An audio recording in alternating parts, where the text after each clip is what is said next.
Look at this image. It is the very essence of civilization, the visual anchor of Romanitas for 2 millennia. This is the Capitoline Wolf, a bronze beast suckling two infants, Romulus and Remus, whose destiny was none other than to found an eternal city. For centuries, this sculpture was revered as an archaeological treasure, dated back to the 5th century before Christ, a silent witness to Rome's early republic, perhaps even cast by the legendary Etruscan artist Volca. It was the irrefutable evidence, the physical link that connected the power of Rome to a divine and ancient origin. But in the 21st century, science spoke. Carbon-14 analysis and dendrochronology do not lie. The wolf we see today in the Capitoline museums, the symbol we all recognize, is not an Etruscan antiquity, it is a forgery. Or, to be more precise, it is a medieval iconographic reconstruction. The bronze wolf was cast sometime between the 11th and 12th centuries after Christ, and the twins, Romulus and Remus, were an even later addition, the work of Renaissance sculptor Antonio del Pollaiuolo in the 15th century after Christ. This forces us to ask the fundamental question: if the symbol itself is a later invention, what exactly were the Romans striving so hard to commemorate? What is the true story they labored so diligently to preserve and even to manufacture? The real story of Luperca is an amalgamation of sublime mythology, scandalous etymology, and ancestral rites of blood and fertility. It is the composite history that gives meaning to the violent, glorious, and predestined founding of Rome, the legacy of Trojan blood, the curse of Alba Longa. To understand Luperca, we must begin with the genealogy, a saga that stretches back to the fall of Troy. The lineage of Romulus and Remus was not common. It was traced through the Trojan hero Aeneas.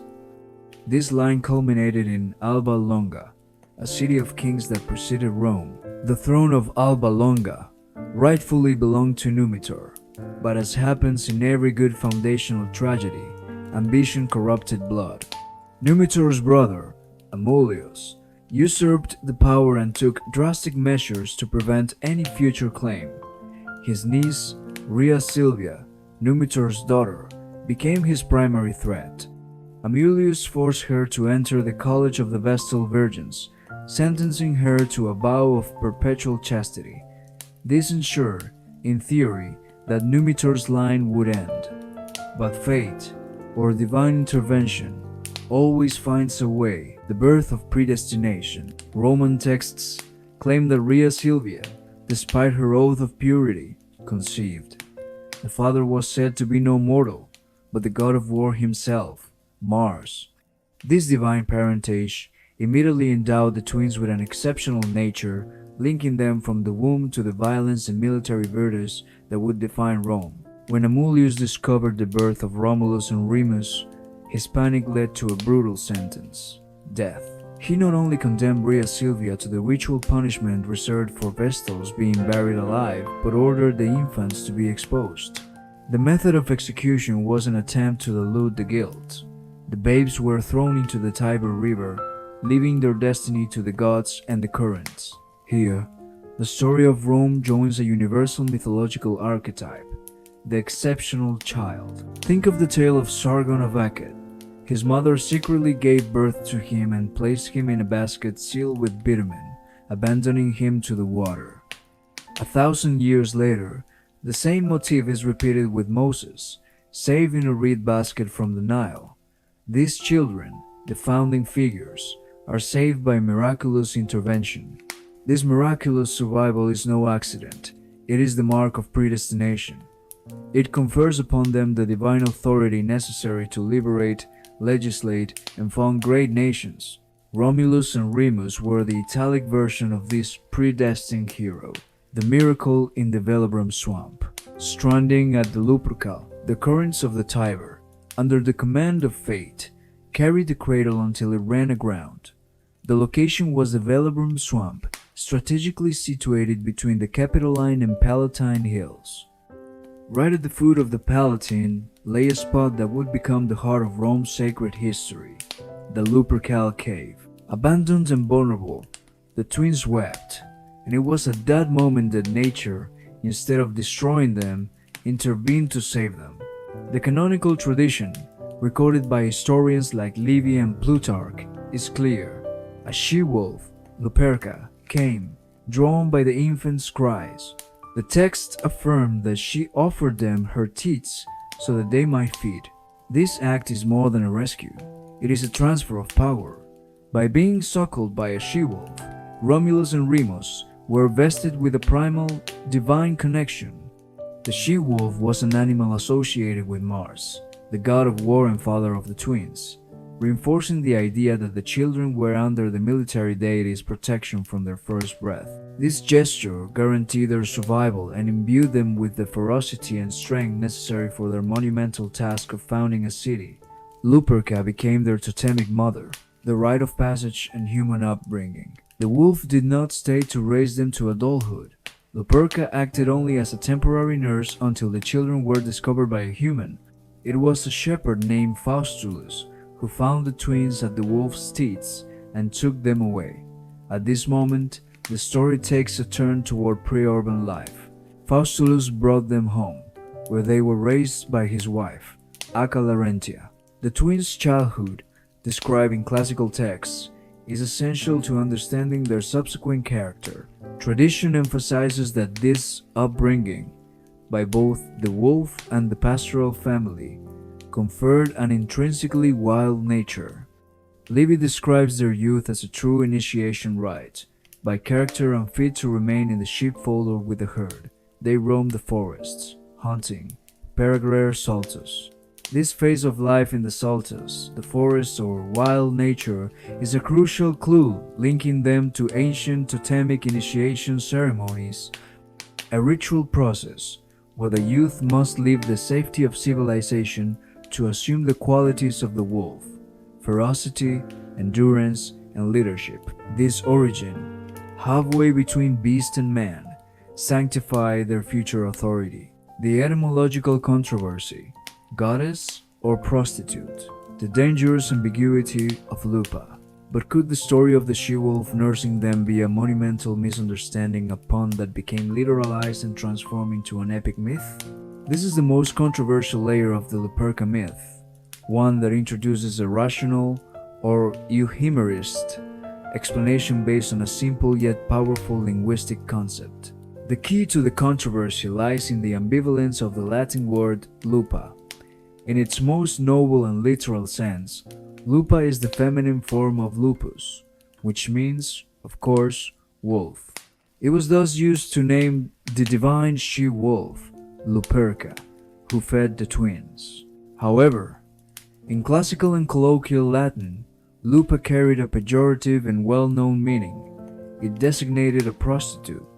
This connection between the wolf and the woman who sells her body is so strong that it is the etymological root of the word lupanar, which literally means place of the she-wolves, or brothel. This double meaning provided the foundation for an alternative explanation, one that the Romans themselves considered from ancient times: Acca Larentia, the human Lupa. The euhemerist theory holds that the real figure behind Luperca was not a miraculous animal, but the shepherd's wife, Acca Larentia. She was the Lupa, the prostitute, who lived near the Lupercal. In this version, Acca Larentia was no ordinary foster mother, but a woman of ill repute who, out of compassion or interest, adopted the infants along with her husband, Faustulus. The tale of the miraculous wolf nursing them would then be, according to this theory, a metaphor that, over time, was taken literally. Classical authors, including Plutarch and Dionysius of Halicarnassus, recorded this interpretation, although the tendency of later Roman historiography was always to relegate it. Cultural censorship and the dignification of origin. Why did Roman historiography lean overwhelmingly toward the divine wolf over the prostitute Lupa? The answer is moral dignification in the construction of the Romanitas, an origin involving a prostitute.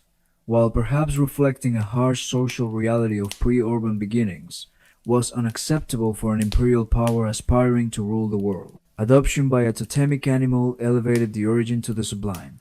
Adoption by a prostitute reduced it to the mundane. The Romans consciously chose cultural censorship. The narrative was reframed so that Acca Larentia was stripped of her status as a prostitute, shifting the origin from a social stain to a divine miracle. This demonstrates a crucial principle of Rome's early history. The priority was the political message of predestination. Myth, not empirical truth, had to justify future greatness. The wolf, totem of war and Roman ferocity. The totemic dimension and the verse sacrum. Beyond semantic controversies, the choice of the wolf as a foster mother is no accident. It is framed within a deep, ancestral Italic symbolism where the wolf was a powerful totem of fertility, protection, and war. In pre-Roman Italy, the wolf was seen as a competitor, yes, but also as an animal, whose qualities, ferocity, endurance, leadership, hunters and warriors sought to acquire. The she-wolf, in turn, is naturally associated with the figure of Mars, which reinforces her role as the nurturer of the children of war. The wolf also played a key role in the ritual of the verse sacrum, or sacred spring. In times of great population, pressure or famine, a group of young people was consecrated to emigrate and found a new community. Often, a wolf or a bull guided these emigrants, imbuing territorial expansion with a sacred character. The wolf was the guide, the animal ensuring the path to the foundation, from shepherd to warrior. Initiation in the Saltus. The raising of Romulus and Remus in the Saltus, wild nature, by the wolf and by the shepherd Faustulus is the heart of the rite of passage. It is the process that transforms the exposed children into the warrior founders. The fact that they were nursed by a wolf directly transfers the necessary wild virtues. Their subsequent life hunting in the forests is the ritual phase that transforms the young shepherds into warriors. This act is directly linked to initiation ceremonies observed throughout the Mediterranean. In these rites, the figure of the wolf is a vehicle for passing from childhood to youth, or for attaining a position of sacred or shamanic leadership. The Luperca myth is, therefore, an etiological narrative that explains and glorifies the primal aggression of the Roman people. It establishes that Romulus and Remus derived their foundational power directly from untamed nature, an origin more potent and authentic than any Alban royal lineage. Luperca versus Fenrir, a mythological contrast. It is fascinating to contrast the Roman wolf with its equivalents in other Indo-European mythologies. In Norse folklore, for instance, the wargs were a fearsome race of giant wolves. They were malevolent and terrifying creatures who personified destruction and chaos. The most powerful warg, Fenrir, was destined to kill Odin and trigger Ragnarok, the end of all things. In this context, the wolf is the enemy of civilization, the force threatening to consume it. The Roman wolf, Luperca, completely subverts this archetype. Luperca is the force of nature that protects and catalyzes human destiny. She does not consume, she nourishes. This underscores a fundamental point. The wolf, in the Roman context, is a primal force that must be mastered and channeled, but one essential for the city's foundation, the violent founding and the law of Rome, the return and the search for a new destiny. The final chapter of the saga is well known, but it must be told in the context of their savage upbringing. Once Romulus and Remus discovered their true identity, children of Rhea Silvia and grandsons of Numitor, they returned to Alba Longa.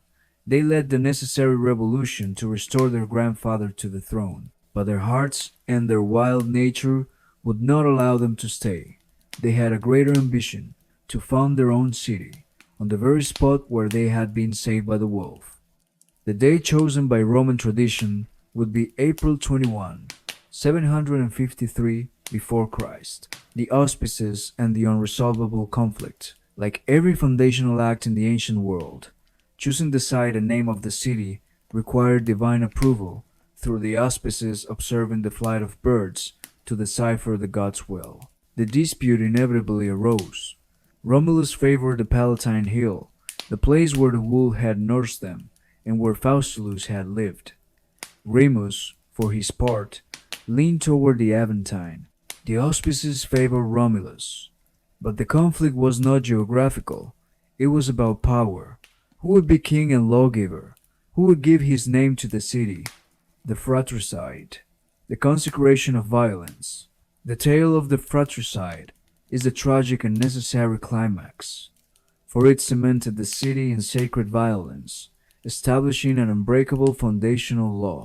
Romulus began tracing the pomerium, the sacred boundary of the future city, and raising the wall.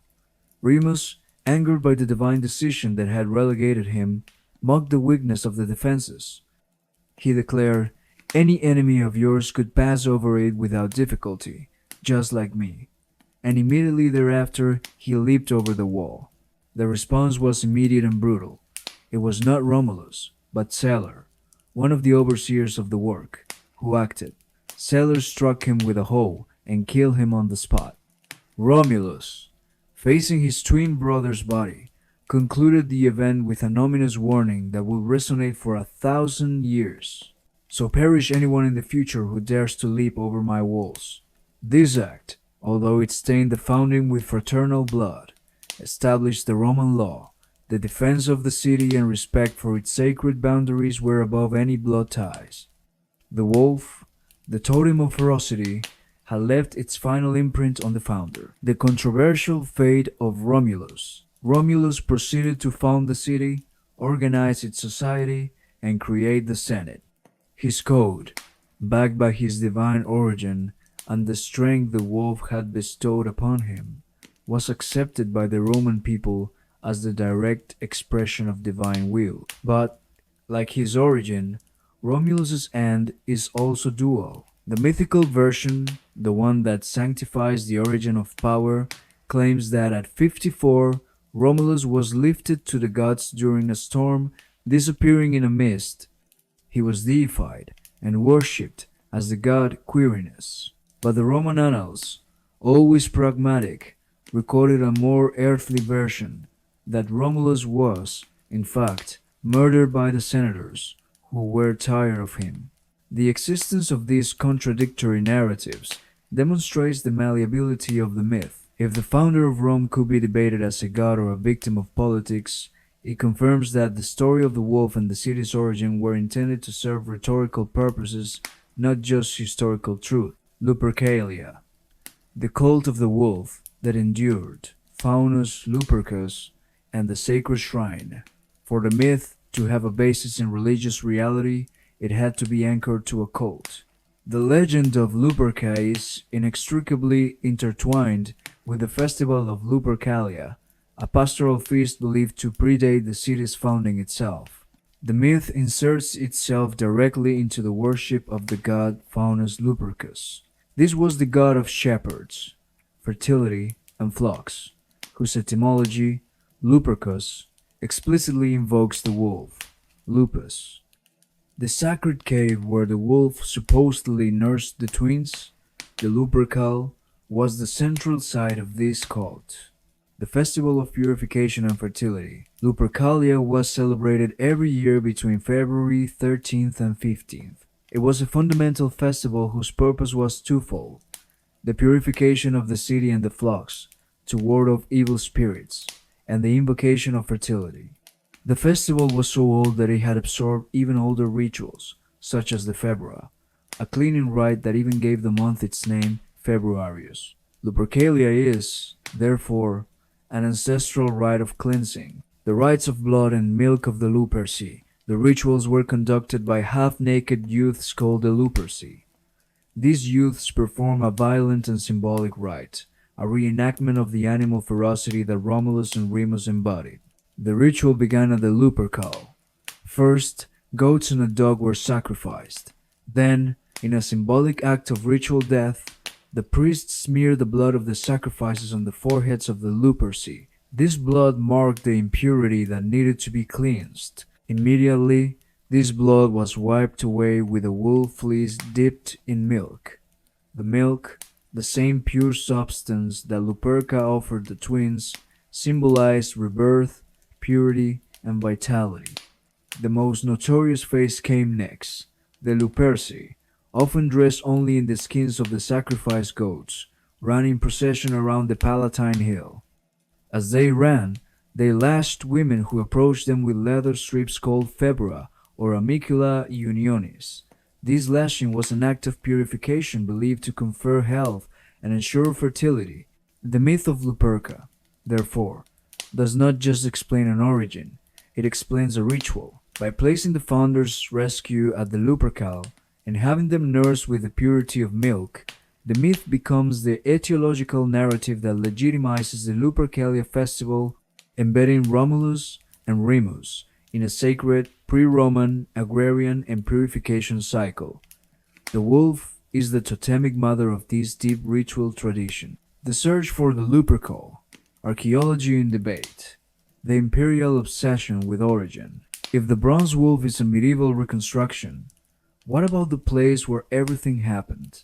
The Lupercal cave? The sacred shrine of Faunus Lupercus became a key archaeological target, not only for modern scholars, but for Roman emperors.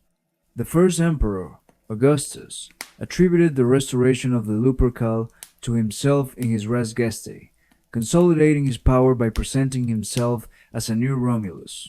This imperial gesture demonstrates that possession and control of the foundational site were vital for political legitimacy. Whoever controlled the origin controlled the future of Rome.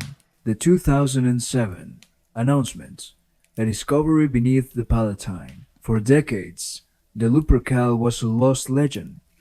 But on the 26th of January 2007, a team of archaeologists working near the house of Augustus on the Palatine Hill announced a discovery they believed to be the Lupercal. The cave entrance has never been found, but the archaeologists managed to insert a probe through a small hole, descending 16 meters underground. The images captured revealed the structure and decoration, a very colorful vault that included a prestigious shell mosaic and, crucially, a white eagle in the central part. The eagle was the unmistakable symbol of the Emperor Augustus. Sacred cave or imperial nymphaeum? The open debate. Immediately, the finding generated intense debate, and it is fundamental to emphasize that no total consensus exists among archaeologists on the authenticity of this grotto. Arguments in favor are based on Augustus' intervention. The white eagle seems to back his claim of having restored the Lupercal cave. Furthermore, the morphology of the cave, vaulted and subterranean, seemed to match the descriptions of the Lupercal offered by ancient authors like Dionysius of Halicarnassus. Skeptical arguments, led by figures like former Superintendent Adriano La Regina, focused on geography and history. Dionysius of Halicarnassus located the Lupercal near the Temple of Victory. However, La Regina points out that the Temple of Victory was much further west than where the cave was found. And if the grotto were the Lupercal, it should have been directly in front of the large, visible Temple of Apollo, a key reference that the ancient sources omit. The alternative and persistent hypothesis is that the structure is simply a nymphaeum, a decorative fountain, that was part of the Domus Transitoria, a vast villa built by the Emperor Nero. The ambiguity of the finding reinforces a fundamental conclusion. Rome's primitive history is one that prioritizes myth over material evidence. The value of Luperca lies not in a bronze icon or a real cave, but in the perennial need of Romans, from Augustus to the medieval period, to reaffirm a unique origin. Conclusion. The three truths of Luperca, the true story of the wolf, Luperca, cannot be summarized as a single fact. It is, as the research indicated, the result of the fusion of disparate elements, which came together to forge a foundational myth of unparalleled potency. The mythical wolf, the divine origin. Luperca is the agent of Mars, the totem that imbued Romulus and Remus with the necessary ferocity and courage, virtues, to found a warrior civilization. She justifies Rome's military greatness. The etymological Lupa, the hidden origin, embodied by Acca Larentia, the prostitute. This layer of the myth reveals Rome's intentional cultural censorship. The origin was dignified, demonstrating that political narrative is more important than raw social reality. The cultic wolf, the ritual anchor. Her role as a nurturer with pure milk legitimizes the ancestral cult of Faunus Lupercus and the Lupercalia, linking the founders to a pre-Roman cycle of fertility and purification. The wolf, Luperca, becomes the synthesis of these three forces. Her legend is not a singular event, but a narrative of social cohesion. By providing an origin that is simultaneously sacred, primitive, and ritually justified, the myth ensured that the founding of Rome, born of fratricidal violence and nurtured by a primal force, was accepted as an inevitable design. The Capitoline Wolf, whether a 2,500-year-old Etruscan artifact or a 900-year-old medieval one, remains a powerful reminder. Rome was destined for greatness because its founders drank not from a royal cup, but from the udder of untamed nature, and that is the immutable symbol of its power.